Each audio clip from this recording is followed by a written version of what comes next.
Okay, so we're going to start the meeting anyway. We have two of us here, but other people virtually, and our guests are here, so be it. So we will skip roll call and approval of minutes for now. And I don't have anything beyond reporting that we welcome. Thank you. I see you, Tommy, from Sanitation. We'll do you, I guess, second quickly because Effie was here first, so she wins and is listed first on the agenda. So she can unmute. Sorry, I muted you there. Thank you. Thanks. Let me know when you're ready. Yeah, I mean, because you're what, for this? Yeah, and I have a lot of stuff to present on, so I'm gonna go through it quickly though, and we'll save questions to the end, right? Because do you have both presentations? I have three here, actually. Oh, okay. All right. We'll go through everything. And yes, and I see. One is there's the lead service line replacement program, and then there's just the letter is the third thing. I see. Okay. yeah, it's but we can go over them accordingly. And after each one, I guess if anybody has questions for that particular presentation, I'll bring that up. So a couple months ago, I was asked to come and do a presentation on flooding. But right now, we're in a different situation. We're in a drought. We started with a drought watch a couple weeks ago. Right now, we're in a drought warning.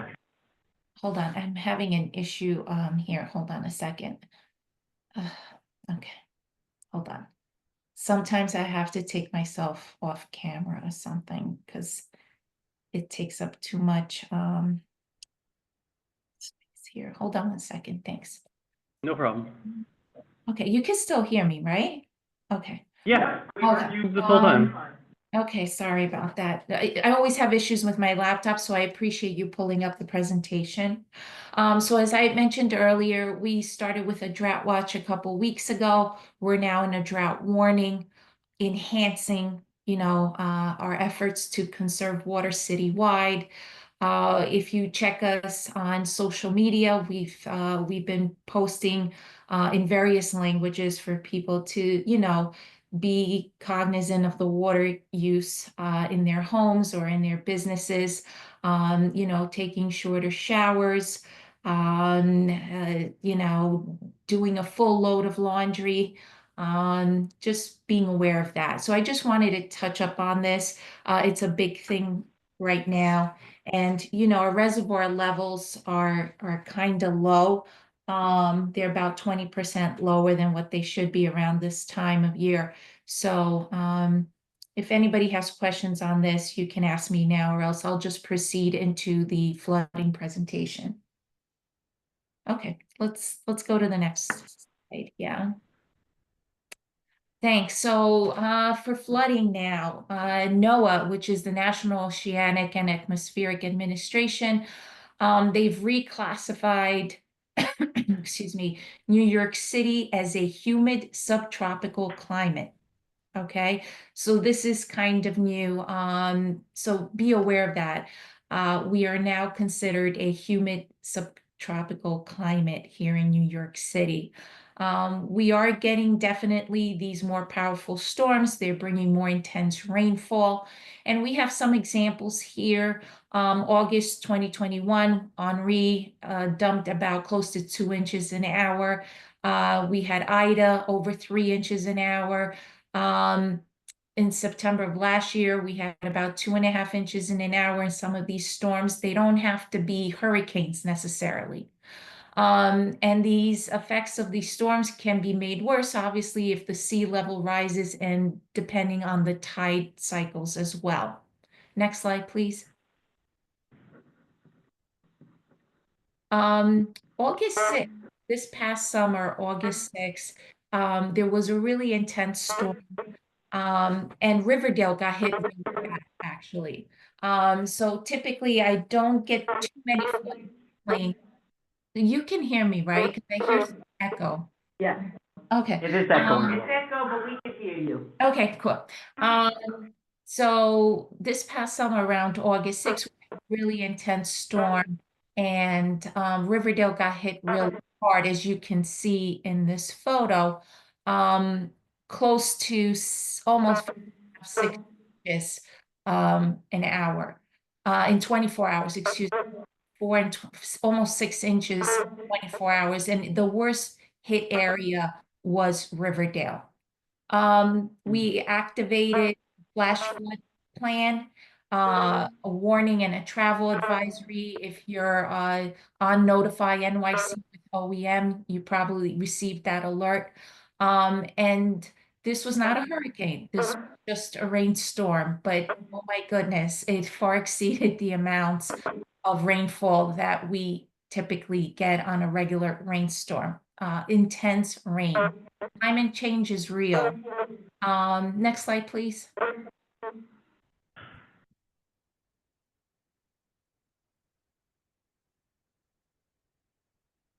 Thank you. So the city sewers, obviously, sewers fall under DEP's purview. They work in every rainstorm. They protect fully against almost all rain events. The sewer network, the city sewer system, is built to handle about 1.5 to 1.75 inches of rain per hour. So when we have these intense storms, right, where you're getting 2, 3 inches, that overwhelms the system, okay?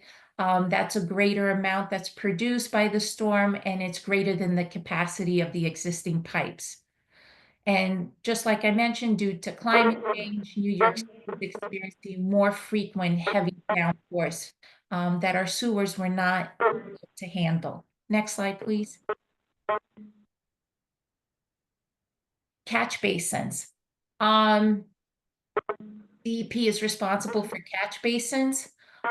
We have about 150,000 citywide. They're inspected on a frequent basis. If they're in commercial areas, they're inspected usually every 6 months. Other flood-prone locations, they're inspected more frequently. Before major storms, we are very proactive with other agencies as well, like why we go to flood-prone locations and make sure our basins are clean, cleans the streets, takes the debris off the top of the basins that sometimes it mats over the basins and does not allow the water to drain. Next slide, please. So I wanted to talk about sewer backups and overflows. About 60% of New York City have combined sewers, and that they carry wastewater from your home and warm water from rains. So when we have these rainstorms, the sewer system can get overwhelmed when the amount of water that's produced by the storm is greater than the capacity of the existing pipes. And so this can cause backup. It can cause overflowing manholes, catch basins, and sometimes overflowing sewer connections, or also overflows into our local waterways. Next slide, please. We have different types of flooding. We have stormwater, groundwater, coastal flooding that we're going to talk about. Next slide, please. Street flooding. So going back to catch basins, right? They're located on the street, as you can see in the photo. That's a typical catch basin. And they typically have a curb. They collect the rainwater. So the stormwater goes in them. Leaves and trash usually accumulate on top, like I mentioned before, and sometimes block the drainage, and that causes street flooding, right? Like you see in that bottom photo of a blocked catch basin. Catch basins, we're responsible for cleaning them, but we always kindly ask if you have one in front of your house or your business, kindly sweep the debris off the top before heavy rains, okay? And that will allow the water to drain. If they're clear on top and the water does not drain after a heavy rainstorm, right? something's wrong with it, please call it into 311, and our crews will come out and do any repairs or maintenance that it requires. Next slide, please. Groundwater flooding. Some areas have naturally high groundwater. After a heavy rain or excessive amounts of rainfall, the ground can become saturated. And what happens is, as you see in the photos, it seeks its own level, the lowest level. It will find and travel through the cracks in your basement foundation of your house or floor drains. Okay, this is another type of flooding, groundwater flooding. Next slide, please. Coastal flooding. I know this does not pertain necessarily, excuse me, to C8, but this is a general presentation that we do. So I just want to make sure I kept everything in here. If you have property by the waterfront, tide and the high storm surge can make local flooding worse, right? Coastal flooding can send tidal water back up into the sewer system, and that results in flowing manholes, catch basins, and basement connections like we just discussed. Tide gates keep the ocean water out of the system during high tides or storm surge, and we do have those several locations throughout the city. Next slide, please. Hurricane season. So hurricanes are obviously powerful storms. They bring high winds, they create storm surge when the winds push sea level higher and over the coastline, causing flooding. Typical hurricane season is June through November, but it also begins in August in New York City. The 2024 hurricane season, brought some powerful storms. But also, like I said, it's not just the hurricanes that dump excessive water nowadays. It's regular rainstorms. Next slide, please. So the city has a toolkit to combat flooding, and it's a multi-pronged approach, right? And it uses gray infrastructure, green infrastructure, blue infrastructure, regulations, and real-time monitoring. Next slide, please. We have a hydraulic model here. We completed a hydraulic model of all 7,500 miles of sewer in New York City. And sewer upsize is expensive and slow, so this model allows us to maximize the potential of the existing system. We can shift stormwater from pipes that are over capacity to pipes that can accommodate better, that have free space. And we will be able to do faster and cost-effective work, to the benefit of our communities. Next slide, please. Green infrastructure. Some of you may be familiar with rain garden programs, forest pavement. Green infrastructure basically absorbs water into the ground in areas with good soil. It also greens neighborhoods. It's obviously a beautifying effect, and it reduces urban heat island effect. These projects reduce street flooding by catching stormwater before it enters the sewer system, freeing up the drainage capacity and reducing sewer overflows into local waterways. As you can see in the picture, that's a typical rain garden, right? The DP ones have two cuts. One that allows water to go into it, right? And once it fills up, further down, the next curb cut comes out and it goes into the adjacent catch basin flow in there, okay? So this is the typical rain garden. We have them throughout some areas more than others. I know CBA likes these. Unfortunately, bedrock is an issue in the Bronx. So we are limited where we can put these. Soil, good soil that can absorb the water is very important for them to function. So you cannot really put them around bedrock, okay? And when we cite these locations, we do walkthroughs, we go DOT with other utilities to make sure there's no interference, that the sidewalk can accommodate them. So there's a lot that goes into play for these. Excuse me. Next slide, please. Blue belts. Blue belts, we have a lot of these mostly in Staten Island, but we do have one here as well. Blue belts divert rainfall away from sewers, provide retention and create rich ecological areas, right? The program preserves natural drainage corridors like streams, ponds, wetlands, and enhances them to store and filter the stormwater. We have about 545 acres of blue belts and natural areas in Staten Island and Queens. The Bronx has one at the New York Botanical Garden. So several years ago, I mean, I'm talking about 10 years ago, I recall Theodore Casimiro, I believe it is, used to have a lot of flooding right by the New York Botanical Garden. And we decided to do a belt type project and basically stormwater from the road gets filtered and eventually empties into the lake in the botanical gardens right on the other side of that fence. That has dramatically with the flooding on that roadway.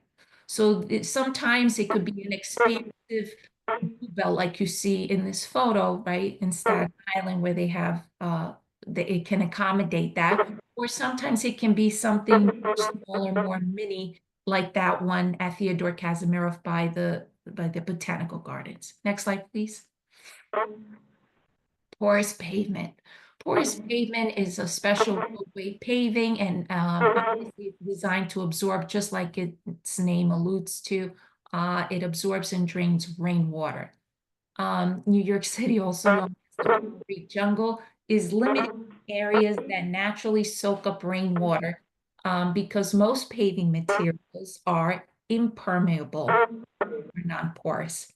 DEP uses this tool in primarily residential areas. About in 2023, we did probably about 3 miles of porous pavement, and we're going to be adding about 10 more miles coming up in the Bronx. I usually update the community board, on all these types of projects if you have any coming into your neighborhood. Next slide, please. Cloudburst. Right now in the Bronx, we have cloudburst projects in Morris Park and Parkchester. Okay, so those are the 2 locations in the Bronx that we're looking. We are engaging the community, the local bid, Morris Park bid. We're engaging the electeds there, and these are some of the things that we're considering. What is cloudburst? Cloudburst infrastructure captures and holds rainwater from heavy downpours that drop a lot of rain in a short amount of time, right?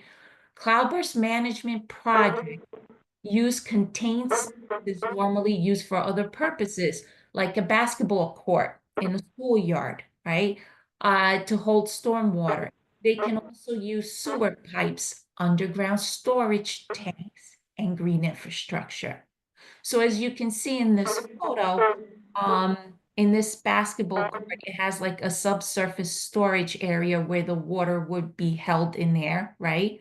The porous pavement aspect comes into play when you see the parking lane, right? Underneath those cars, they have that porous pavement there, just a little different than the actual entire roadway, the roadbed there from the other pavement, right? It's a little different from that. So all this works together, and these are the new types of projects that we're looking at, cloudburst. Okay, next slide, please. FloodNet sensors. Well, these sensors detect and monitor street flooding in real time, right? They're installed in neighborhoods that tend to high tide issues, storm surge, and stormwater runoff. This type of program, if you want to call it, Right. This first flood monitoring network is set to expand. We're spending $7.2 million to install, I guess, about 500 across all 5 boroughs citywide. Currently in the Bronx, we have them in the Throgs Neck area, Morris, Hunts Point, Castle Hill City. Next slide, please.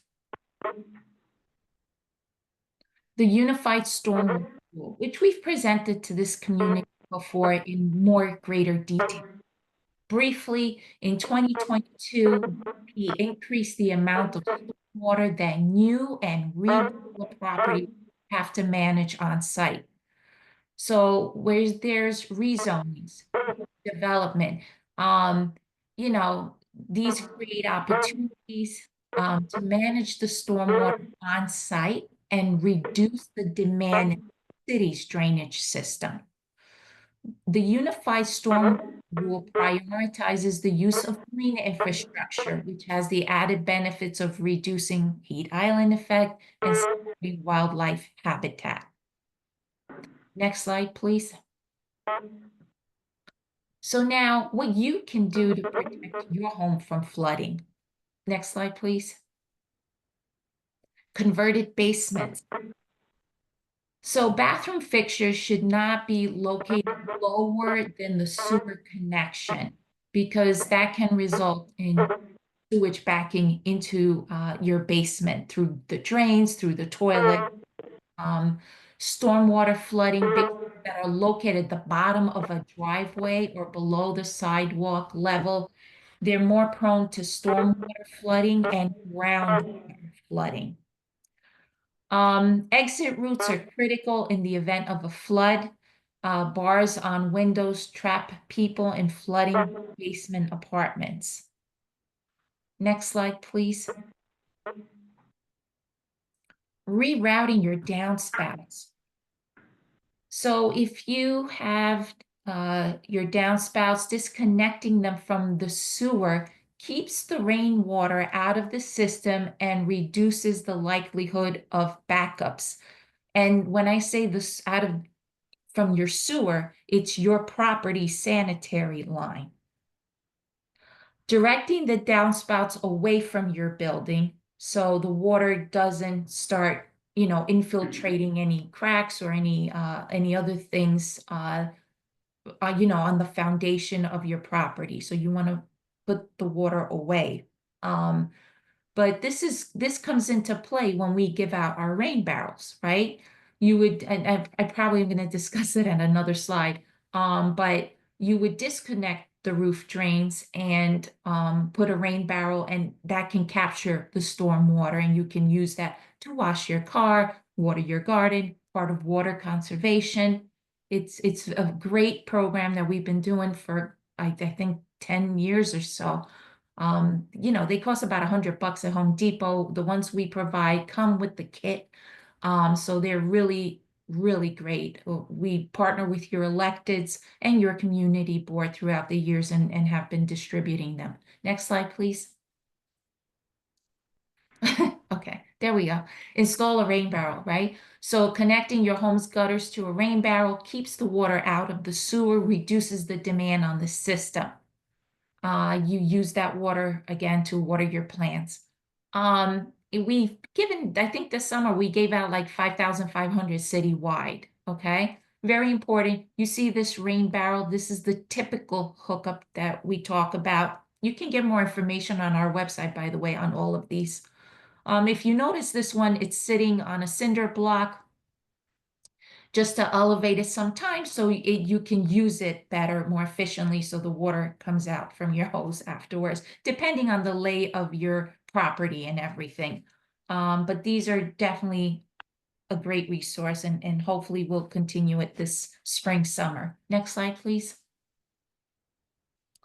All right. Use of flood sensors and elevating your belongings in your basement. Remember, this is all about you now as a property owner, what you can do to help your property.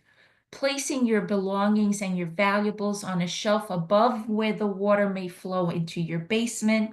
Using flood sensors that, as you can see in this picture, go beep, beep, beep. They alert you when water is entering as soon as they sense water in your in your basement, on your basement floor.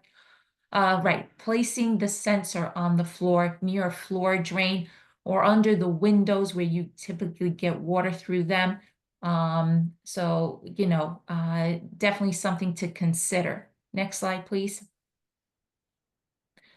Flood barriers.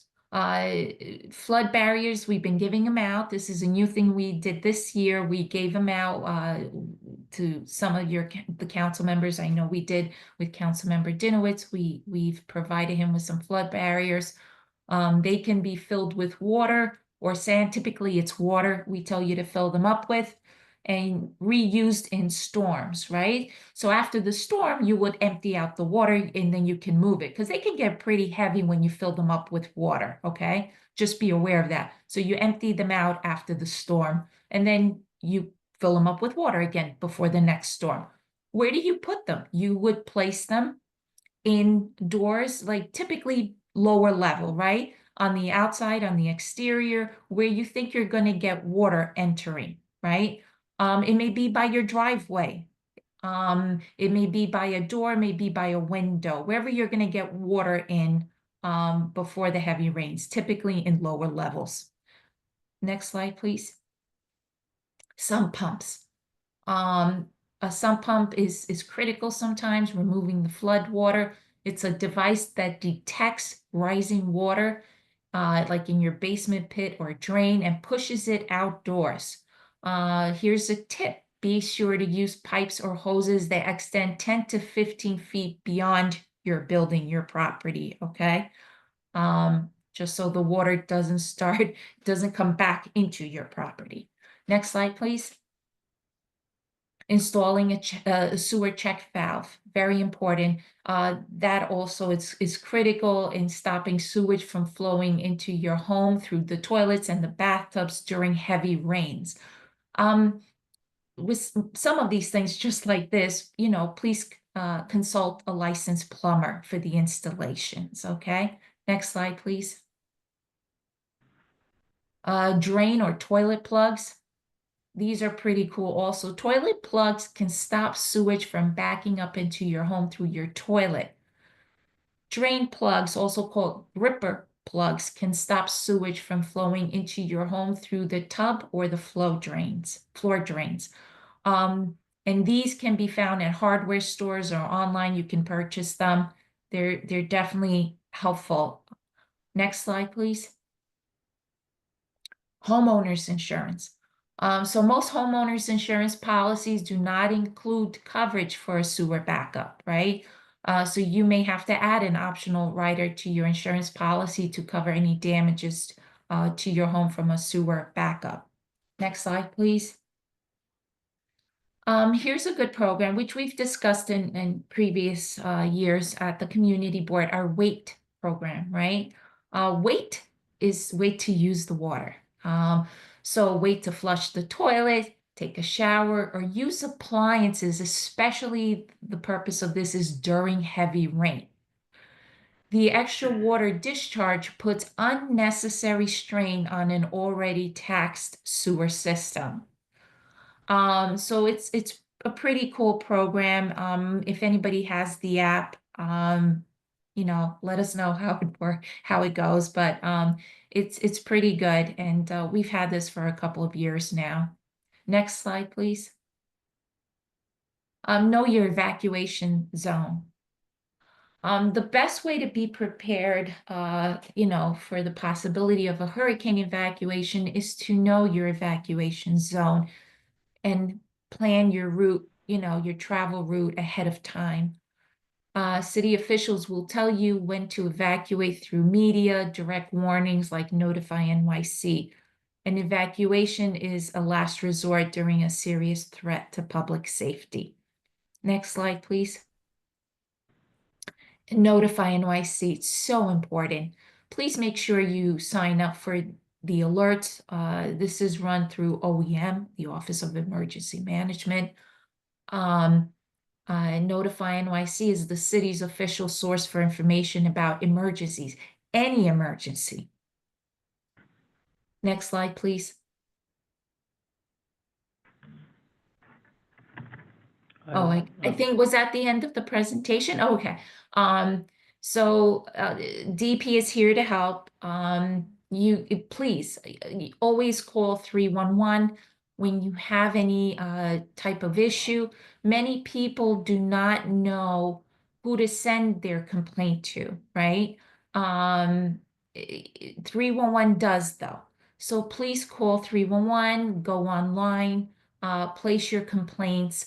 They will go directly to the appropriate agency. If it's for DP's response teams will be addressing it. DP Community Affairs, we have an email and a phone number. Follow us on social media. We're on Facebook, Instagram, all the social media platforms. So that was basically the flooding presentation. So do you want me to go right into the lead service line replacement, or do you want me to wait and see if anybody has questions about the flooding stuff we just spoke Right, about? yes, we have a question here. Okay. Hi, Effie. I actually have a couple of questions. Some of them probably very short answers. Yeah. What are tide gates that you talked about? That's a term I'm not familiar with. Maybe I know it by another name.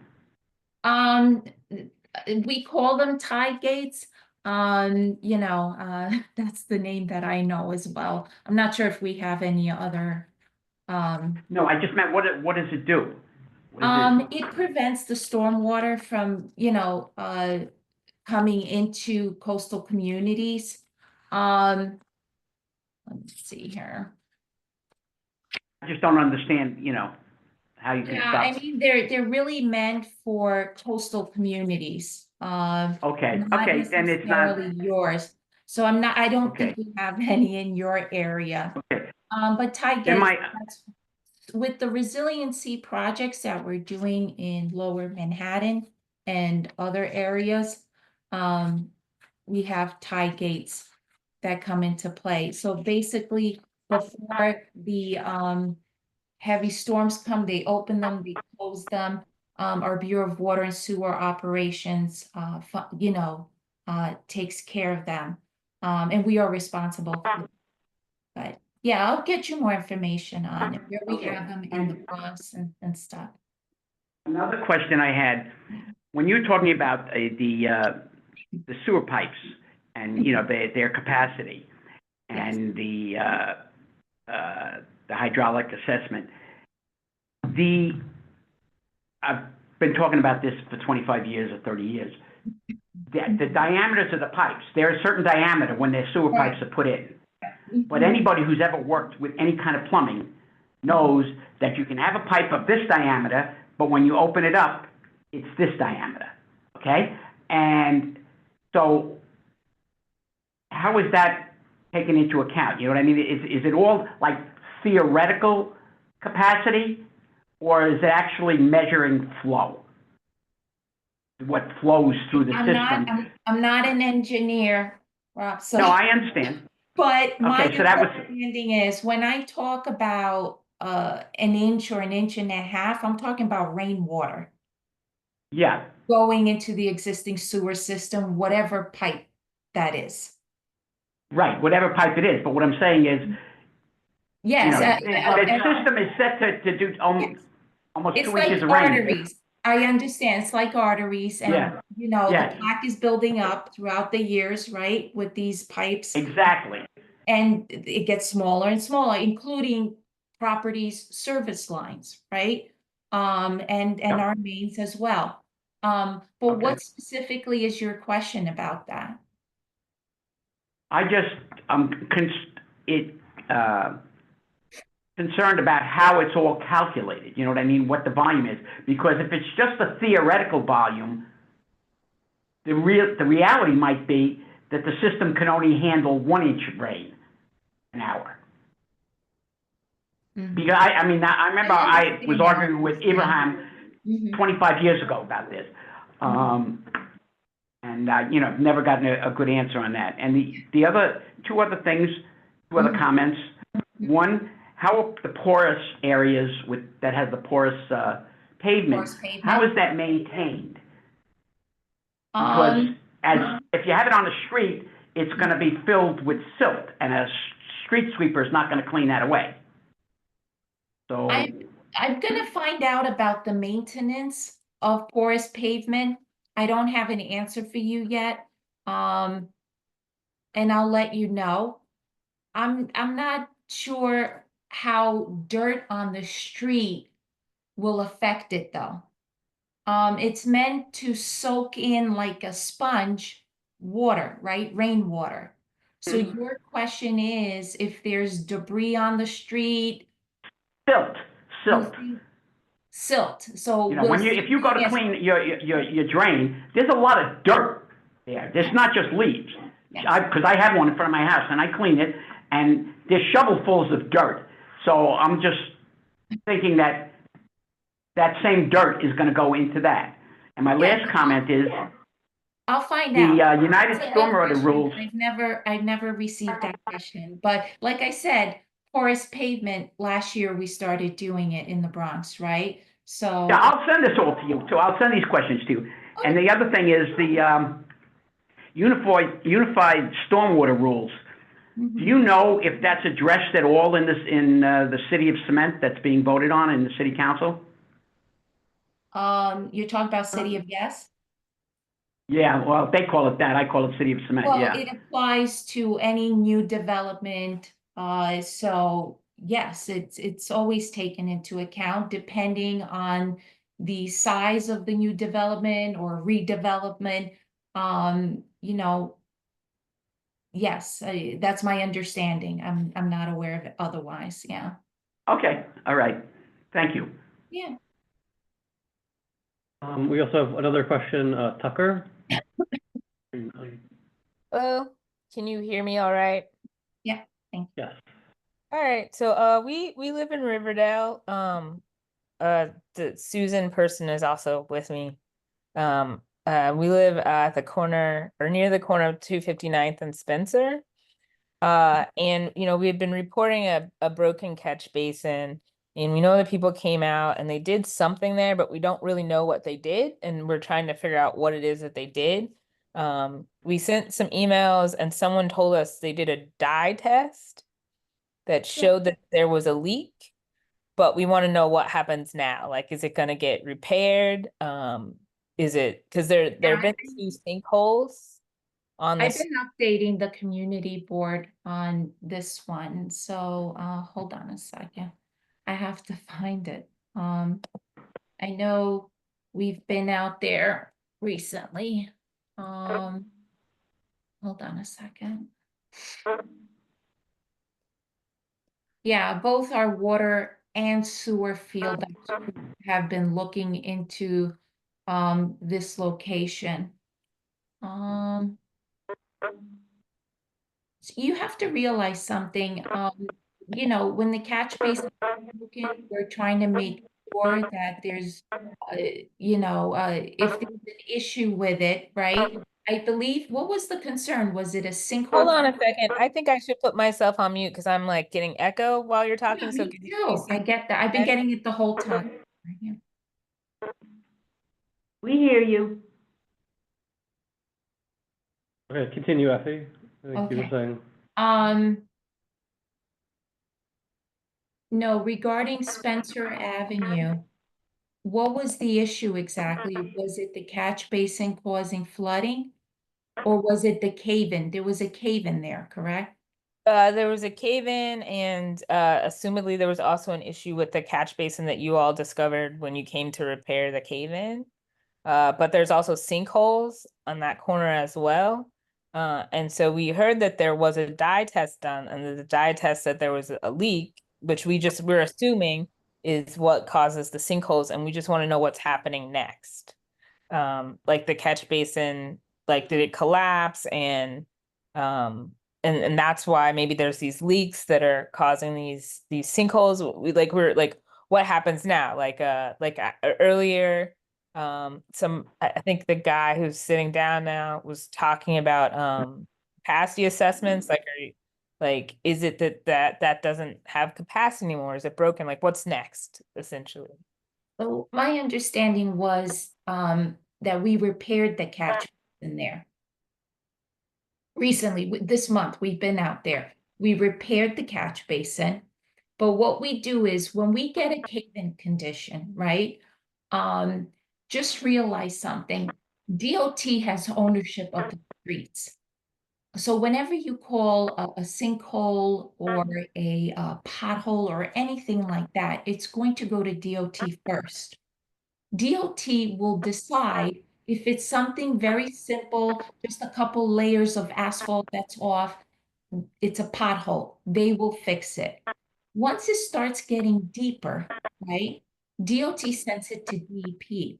Now, why does DOT do that? They send it to DEP because they want us to inspect the infrastructure, the mains, right, the piping underneath the street to make sure it's not broken or causing any kind of undermining, and therefore you end up with the sinkhole, right? And sometimes what we do is we dye test the cave-in. And that's what we did at this location. So we repaired the catch basin. We also dyed the cave-in and we teed the sewer, okay? And the dye was visible in the sewer stack, right? So what we're going to do is we are going to have our sewer analysis unit investigate it further over there. And I know we restored that even to grade, but we still have to continue with our sewer analysis unit. So that's what's going on 259th and Spencer. Okay, thank you very much. We tried to figure out what a dye test meant and yeah, but you explained it very well. Thank you. Also Karen had her hand raised. Yes. Hi, you did a really good job. Thank you for that. Thank you, Karen. On the unified stormwater rule, are there plans to change that? Not that I'm aware of. Well, if there is, we don't want it changed. We don't want it to get less than it is. And if it was gonna get changed, we'd want it to be more. Yeah, I totally understand. I know. Yeah. But I'm not aware of that. You know what? I'm gonna ask. I'll ask Melissa, Enoch, and that group over there and see. I haven't heard about that, but you know, definitely I'll look into and get I back. hear the developers are complaining about it. Yes, they do, but that doesn't, I don't know if that means we're gonna change it or not. But if we change it, we want to make it more stringent. It's more stringent. Yes, that's right. I know. No, I'll definitely let you know, Karen. I haven't heard anything, but I'll find out. Okay, okay, thanks. Okay, also Susan raised her hand. Is sick. Can you understand me? Yes, Susan, yes. Okay, great. I have two follow-up questions. I'm also at the 259th and Spencer intersection. So one question I have is when they do the sewer analysis, will they test more than the one location? Because the sinkholes are in two different locations on the street, following the line of the sewer pipe. So that's This- one question. The same sewer, right? That it is the same sewer on that block. Okay, so that's the same pipe going for a couple of blocks probably, right? But our sewer analysis unit, that's what they're called. They know exactly what they need to check and see what the cause is. Sometimes there is no issue with the sewer or the water mains, right? Sometimes it could just, in this case, we're looking at the sewer, we're not aware of any issue with the water. Sometimes it could just be undermining with heavy rains, right? And that can also cause sinkhole conditions. In this particular case, we found some issues that we want to investigate further. So our sewer analysis unit is not the field ops people that just come out and do a quick check and off they go, or they fix a catch basin quickly and leave. This unit has to investigate it further. So I don't have any other information. They usually take a little bit longer, right? So as soon as I have more information, I'll keep you posted. If there's a sewer break or anything like that, I'll let you know. You know, if this is part of the work we do citywide, we're always out there in inspecting, and sometimes some things require just a little more investigating. So I'll be updating the community board as I get more information. Thank you. And then my other question is how do I get the sewer capacity assessment for Riverdale that you said Um, has been done? The sewer capacity Yeah, assessment. you showed a picture that has it for like Manhattan, but how do you get the one for Riverdale? But what are you are looking for? Anything specific or just, Well, it's kind of the same question that the gentleman asked who's sitting in the room, which is like, how do we know how much capacity actually the sewer lines in our neighborhood can hold? right? My understanding is it's the numbers that I mentioned earlier. So there's Um, not a further analysis of the I'm Bronx sure yet. we internally have further analysis of things, but typically the sewer capacity for the entire city, is about an inch and a half, 1.75, to handle that amount of rainfall per hour. Yeah. I'll But we check. couldn't get like a map like what you showed on that PowerPoint where it's We like, may have this is something. where we're reflowing water. Let me check and I'll find out. I'll let you Okay. know. Yeah, Thank you. yeah. But always also, Um, please feel free to check out our website. Any information I shared is on our website as well, including additional information. But I'll look into this. I'll ask the appropriate bureau. But also, definitely, please, I encourage everybody to check out our website. Yes, but I Thank think you. Kellyanne, yeah. Hi, Kellyanne, Effie. yeah. Hi. Oh, hi. Sorry. Thank you. Hi, Effie. Kellyanne over at the Edwardian on 232nd, across the street from the charter school. I want to first say thank you so much for sending flood barriers. I've signed up with Dinowitz's office for them. As you know, we experience it pretty bad over here, but we were told that they're strictly for private homes and not for co-ops. Is that your understanding of how they should be used? Realize something. They're meant. We're talking about the flood barriers, right? Mm-hmm. You can put them in a commercial property too. I mean, we're really distributing them for the use of homeowners. But just realize if you have a co-op and you have a basement door or window that you tend to get water in, and this will be helpful, it can be used for that as well. Um, just we have a limited supply, so there's so many that we can give out. It's up to you or wherever you're getting them from, how you want to put them.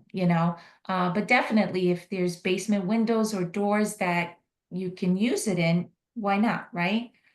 Remember, they go on the outside to inhibit the water from coming in, right? So typically, where do you get that? In your basement windows, basement doors, lower level.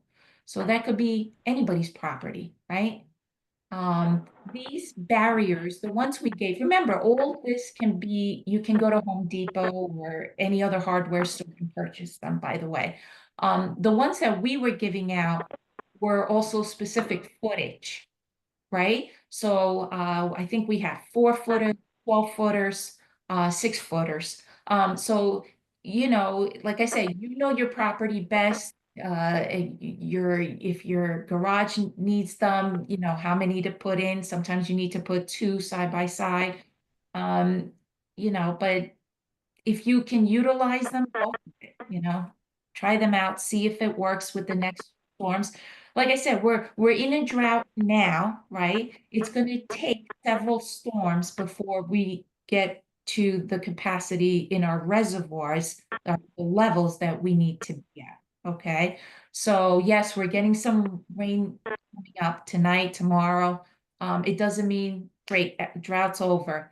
No, okay? It takes a while for the water to accumulate, and hopefully they get the rain that they need where our reservoirs are upstate New York, right? Water Yeah. is gravity fed into the city.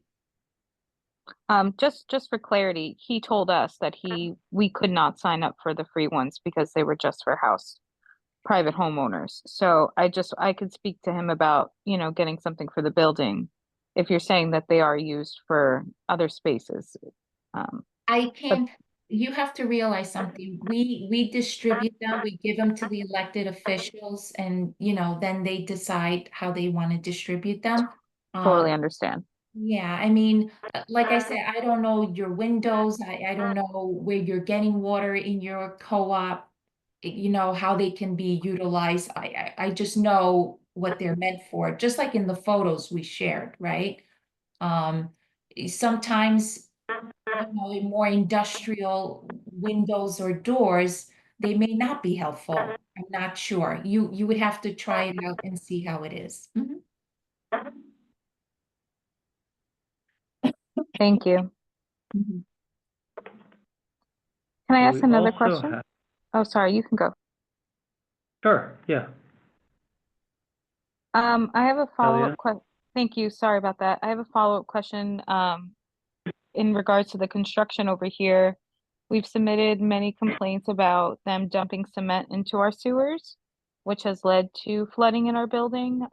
We've had DEP come out. We've had other city agencies come out and indicate that they are seeing the cement being dumped into our cement, our catch basin. Do you have any updates on that? Not recently. I haven't gotten any complaints or anything like that. Do me a favor, can you just send me if you have 311s or anything like that, send them over to me and I'll look into them. I'm not aware of any incident lately, but I have to say, obviously, it's against the law for anybody to dump anything into catch basins, especially cement and things like that, that really clog up and destroy the entire catch basin because sometimes, yes, in construction sites, not just in the Bronx and Manhattan too, where they do a lot of building construction, things like that, they clog up like the entire system and it needs to be like jackhammered out to take out, you know, all that dried up cement and stuff.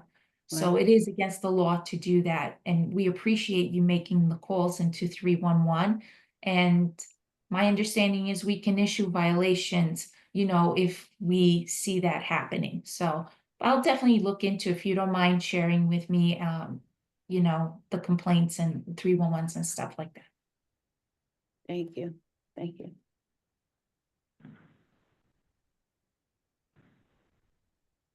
We have another presentation, so. Yeah, exactly. So here, let me,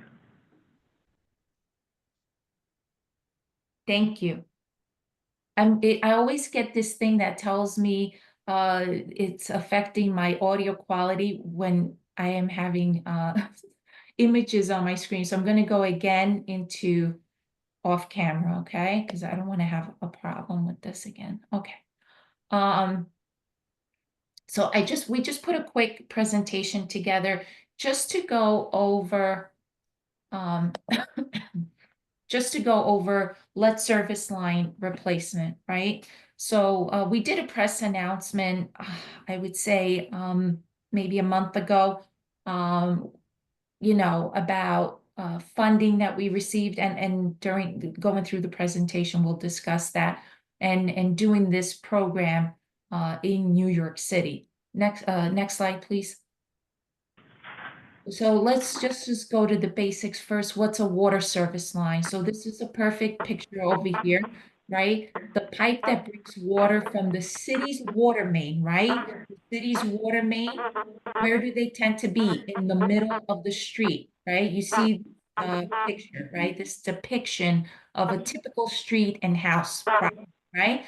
You have two lines that come out from your house. One is the blue line, water line, that connects to the city's water main. And what does that do? It brings you fresh, clean drinking water. What does the red line do? The sanitary line, the sewer line. It takes out your sewage and connects to the city's sewer main. Okay? The sewer is deeper than the water. Okay? The water is on top, the sewer is on the bottom. This is typical how it is, right? So homeowners, you own those lines. A lot of people think, you know, past their front door, that's it. These come out and connect to the city's main in the middle of the street. So that entire stretch is your responsibility as a homeowner. So the water line, which we're going to be discussing for lead purposes right now, you're responsible for maintaining it, repairing it, replacing them, okay?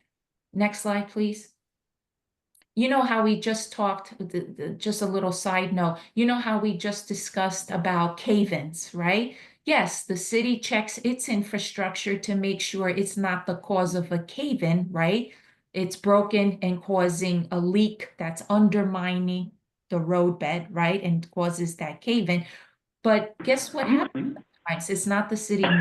It may be your property, your service line that's broken, right? Many times a property service line may be broken and we come out and we let you know. We check and we let you know if that's the case. Then you would have to hire a plumber to do the repairs and he would obviously restore the street to DOT standards when he's done.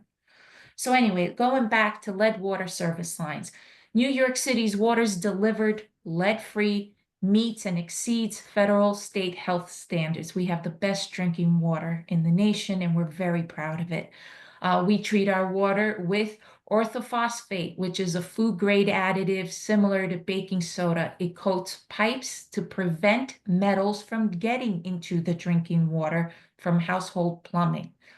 However, if your private service line contains lead, it can increase your risk of exposure to lead through your drinking water.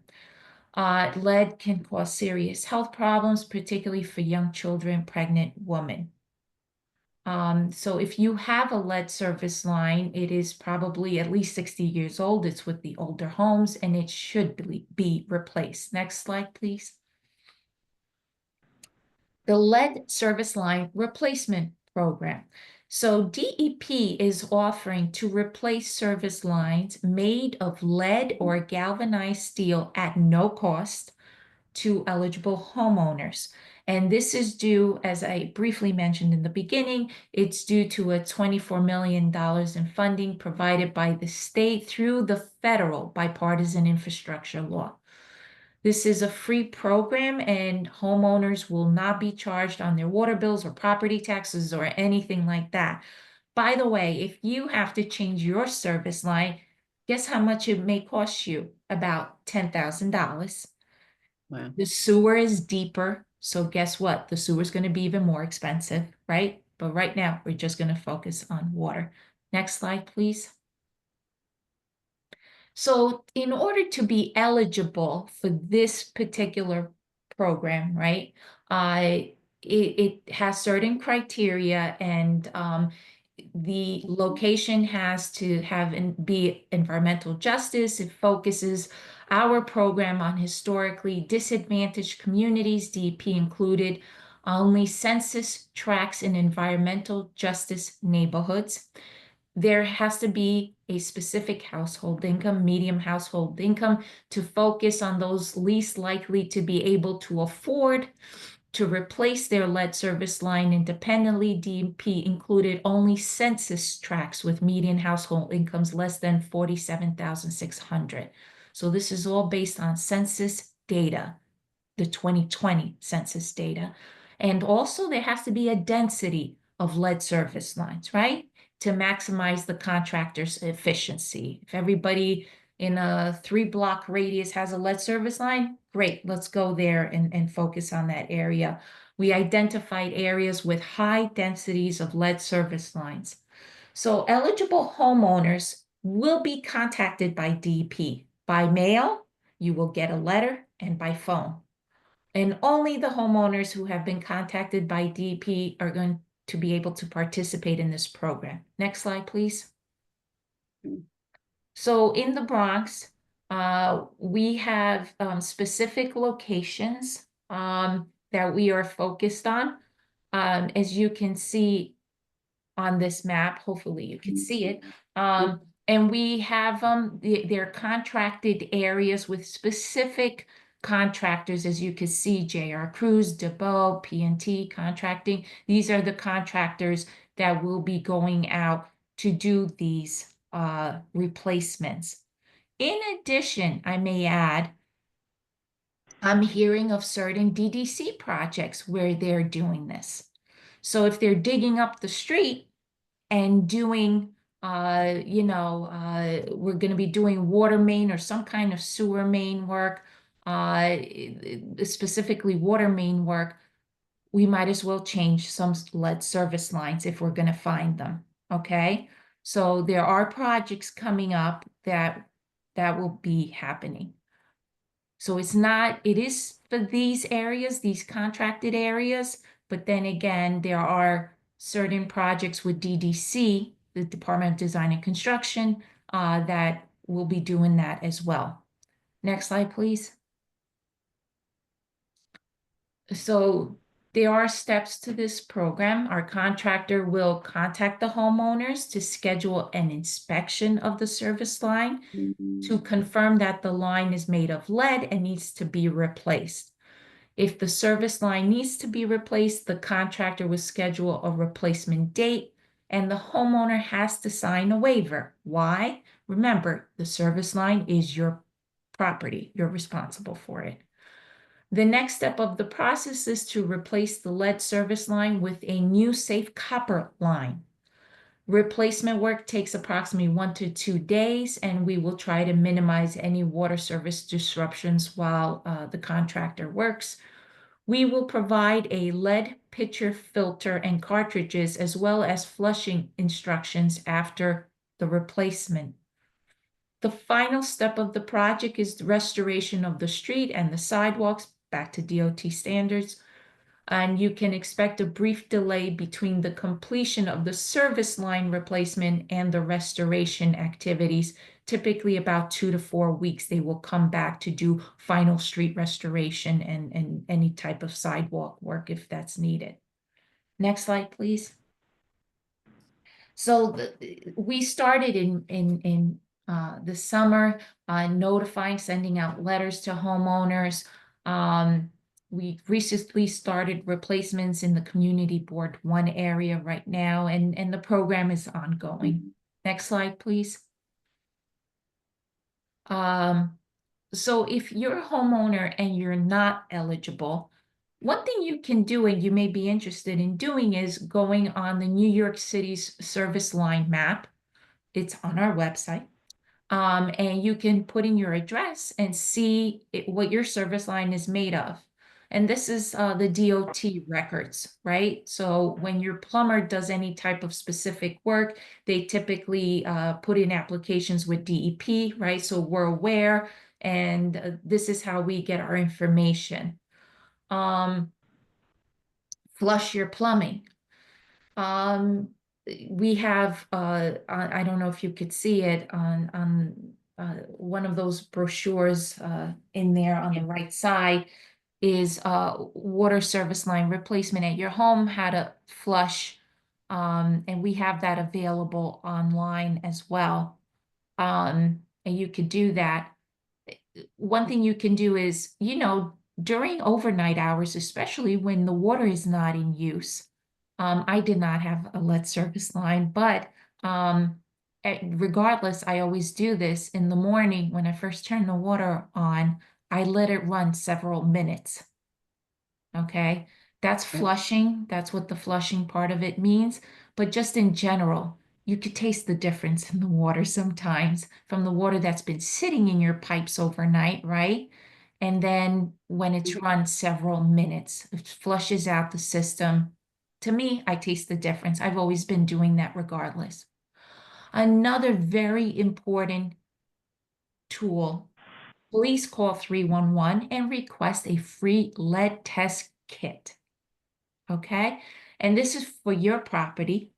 And you will get something. It's like a box. It has 2 bottles in it. It has instructions from DEP. It's free. And we test the water for you and let you know if there's any lead or not. If there's lead, you don't qualify for this program, you can always hire a plumber to do the change it over. If you live in a building, you can notify your management. They can do whatever repairs is necessary to address that. But at the end of the day, please note, DEP does offer a free residential lead test kit program. And we've been doing that for years. Next slide, please. Okay, so oh, okay. So information and context. So you can go on the DP website, you can see it right away, or you can go at this address, nyc.gov/lead pipe. Okay, and there is also a number for the replacement program that you can call 718-595-8810 or an email leadservices@dp.nyc.gov if you have any specific questions. Next slide.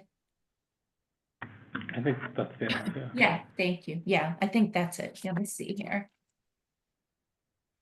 Yeah.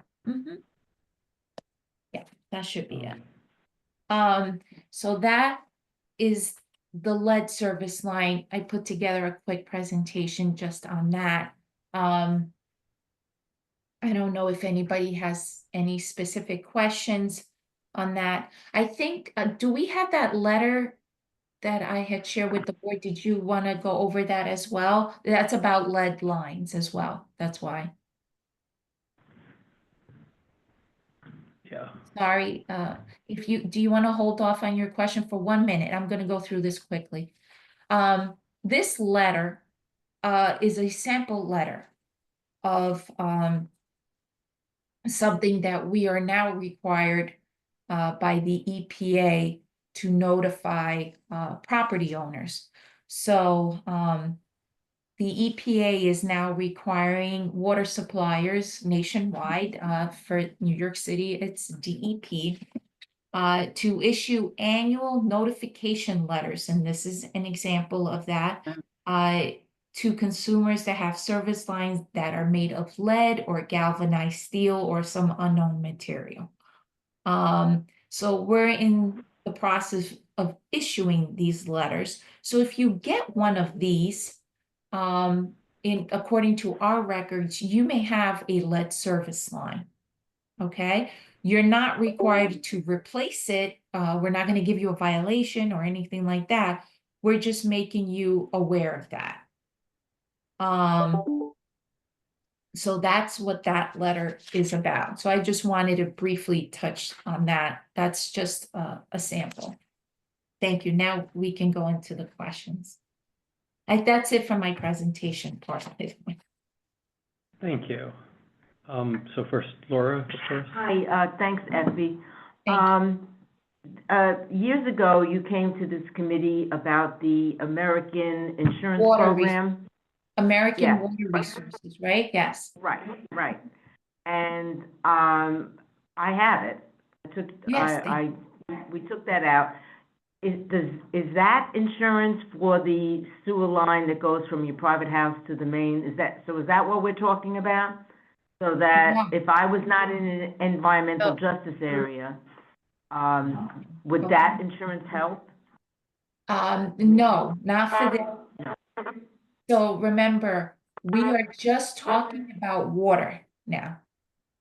Mhm. Lead in your drinking water. So Right, like I right. mentioned before, you have two different pipes. They never connect, right? So that was just the sewer. It has nothing, That the lead part of it that I'm talking about has nothing to do with it's Right, but the insurance. what? The Insurance insurance program covers water and sewer, right? But Oh. the insurance program does not cover lead replacement for the I water, see. okay? So it covers a break on your service line. So like I mentioned before, with sinkholes, let's say you have a broken service line, right? That's what American Water Resources will cover. But this is separate, is lead only in drinking water that we're talking about, and AWR does not do lead service line replacements. Understood. Thank you. Yeah. Karen? Yeah, I just wanted to say that on page number 6, you have, the area is not Van Cortlandt Village. It's only Kingsbridge Heights. And Van Cortlandt Village is on the other side of the reservoir. It would be deceiving if somebody saw that. So you're saying it's only, oh, sorry, yeah. Yeah, keep going. Yeah, that There it one. is. There it is. See, it says Kingsbridge Heights, Van Cortlandt Village. Well, Van Cortlandt Village is that area A is Here. only south of the reservoir, and that is Kingsbridge Heights. The area that Van Cortlandt Village is north on the reservoir. Oh, okay. Okay. I'm just saying it's, you know, if somebody sees it, they may say, well, you have it on the list. I mean, Right, you have to also realize this is not by specific neighborhoods, right? So it may creep into another neighborhood, right? The lines are not the Concourse Village, just specifically that area. so the Sometimes, map is not right? as far as I know, yeah. Oh, But remember also something, Karen, with DDC projects, and I'm waiting to get clarification on this. right, How many of these DDC projects, which are citywide and not even specific to this, right? We're right, doing lead service line replacement. For example, in tomorrow's presentation for the 250, what is that, 254th Street, 259th Street right. presentation, we're gonna be doing lead service line replacements there. You understand? Oh, But that's not gonna show up. you're digging up the street. Okay, I get it. Right, so you understand? Yes, I get it, what you're talking about for this, and these are specific contracted areas. But Right. also realize now, I want to find out, and I'm waiting to hear back from my folks, how many of these DDC projects are we doing? Is it all DDC moving forward? Right, Because, for example, that area we're doing tomorrow is not part of this at all, this contracted area. So right. things are changing and moving along, but please feel free to give me your input as we keep. Okay, all right, good answer. Mhm. Okay, Tucker? Mhm. Yeah. Hi. Yeah. So my question was sort of what you just kind of touched on. So like if they are doing like a repair on this street on 259th and Spencer that like does require them to actually dig up pipes and stuff, and people have gotten letters that say you probably have a lead pipe, would they switch them then or no? Because No, not so I in just want to clarify something, right? So for example, our field team right now is at 259th and Spencer investigating, right? And we had to do a repair to catch base. This is the repair that if there's a repair that we have to do here, it's very different than the DDC repair that I'm talking about. DDC, the DDC projects is another agency that does the capital improvement projects for agencies like DEP, DOT. And for those, for example, the one tomorrow night, it's really a DOT-led street reconstruction project with a lot of stuff going on there. And we are digging up that entire street, not to do a repair. You understand? It's for sewer upgrades, it's for water main upgrades, it's specific capital improvement projects. So there is a difference. You will see our crews out there digging and repairing, things. It does not mean for those contracts. It has to do with DDC projects, which are major capital improvement projects. There is a difference there. So I think now I'm more confused. So I guess my question was, Mhm. if you are doing a sewer line repair and the city sees, oh, the pipes going into the sewer line that we're repairing or this water line that we're repairing are lead, does Mhm. it just do it, or they just say, no, I mean you guys got lead and you Well, just that's what I'm trying to find out. okay. That's what I'm trying to find out and make sure, typically, we have water main breaks also, right? And that's emergency work. That's not capital planned project work. So I'm not sure in an instance like that. I don't think so, but maybe it is. Remember, initially it was just those contracted areas, and now I'm hearing we're adding it to other projects. I will find out. That's what I'm waiting to hear back from my folks on.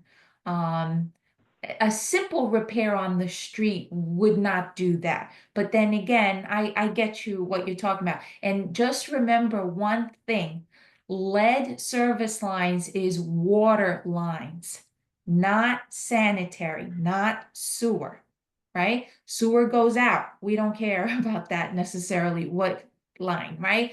Water comes in, you're drinking it. That's what we care about, right? So it's lead service lines, water lines, okay? That's the thing.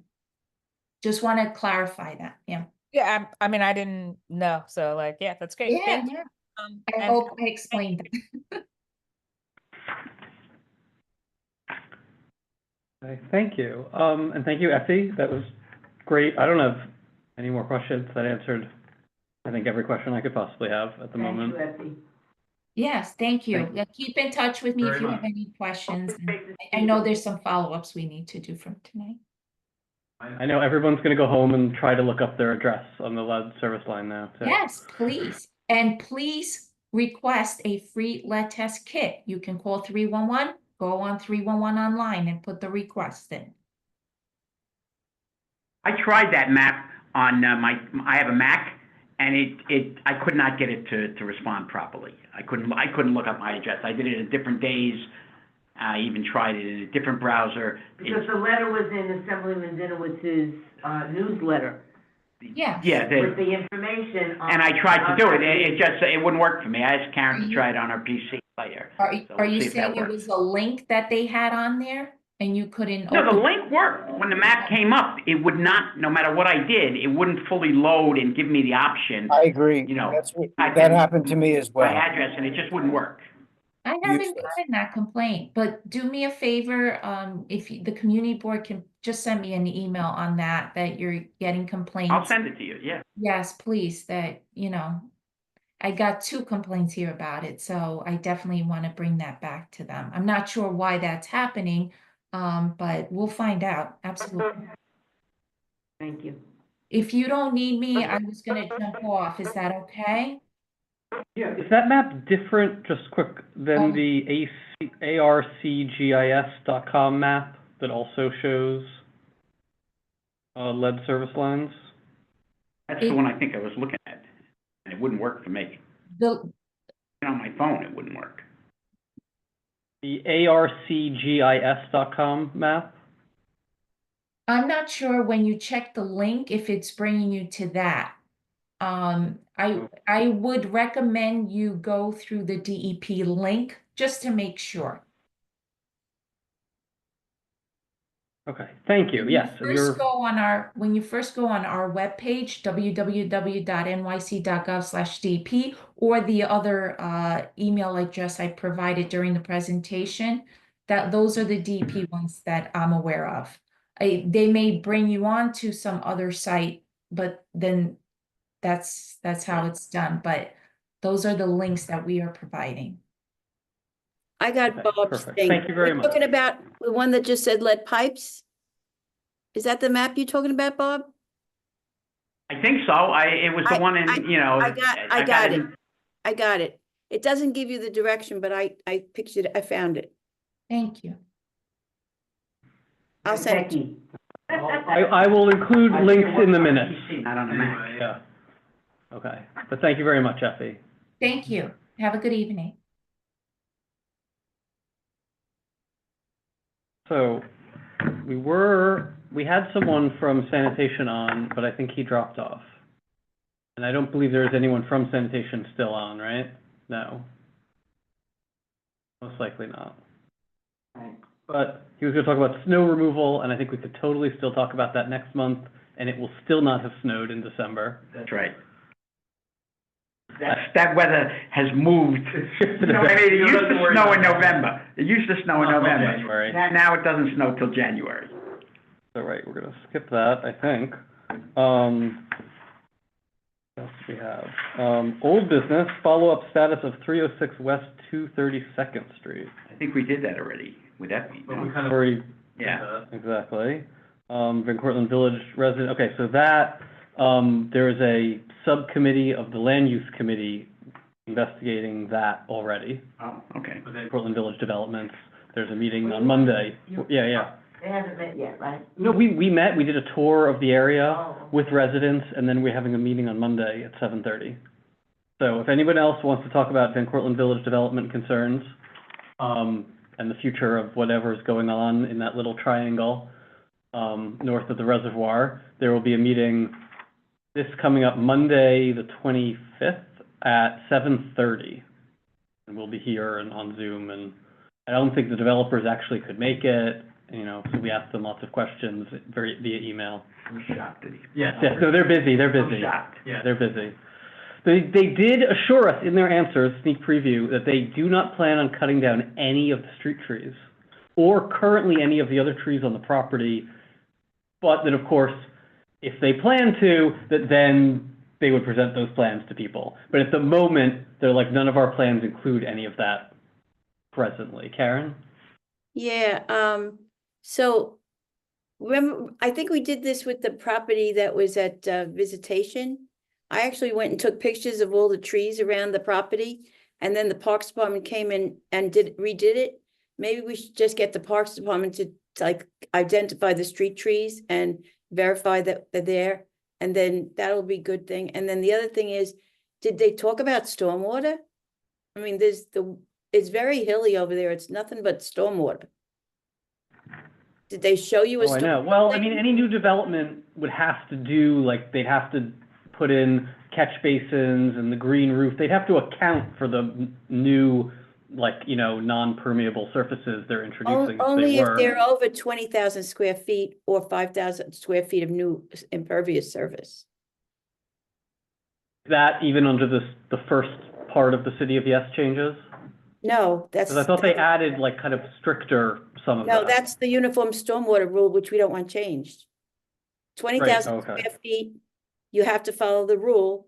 Or if you have 5,000 more new impervious surface, which a lot of that is impervious, so I don't know that they have more 5,000. I mean, I don't know what the measurements are taken together. Right, I mean, well, right, for there, it'll be different because they sort of denied owning a couple of the properties too. So, right, it depends if they end up developing a larger area or just like little pieces. They're sort of pretending at the moment that it's just the little pieces. There were a couple of the properties that they were initially concerned about, and they were like, those are not ours at all. Okay. Yet or ever, I don't know. And somebody's doing work on one of them, right? The guy on Stevenson.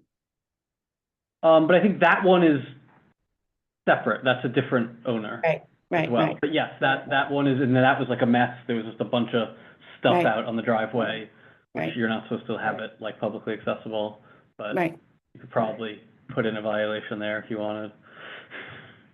But right. yeah, that's an owner, I think they're like in Brooklyn or something, and they're redoing that for apartments, but that building will stay. The other houses with the garage, like to the left of that, those owners do not want to sell at all.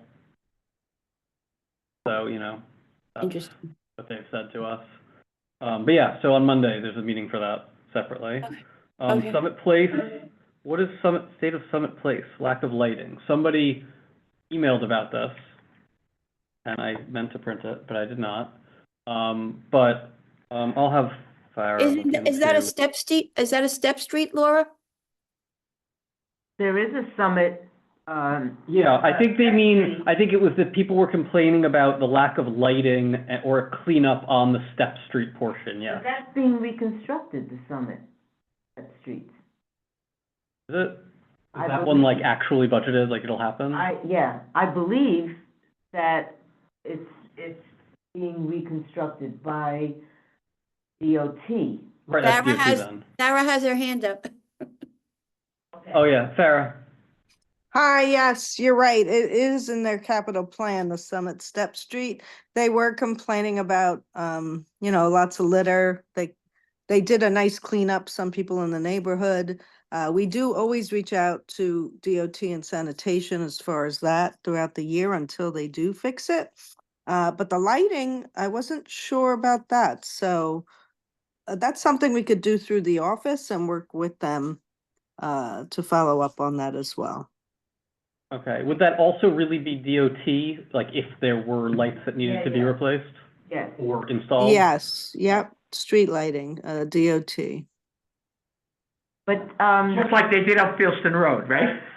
Mm.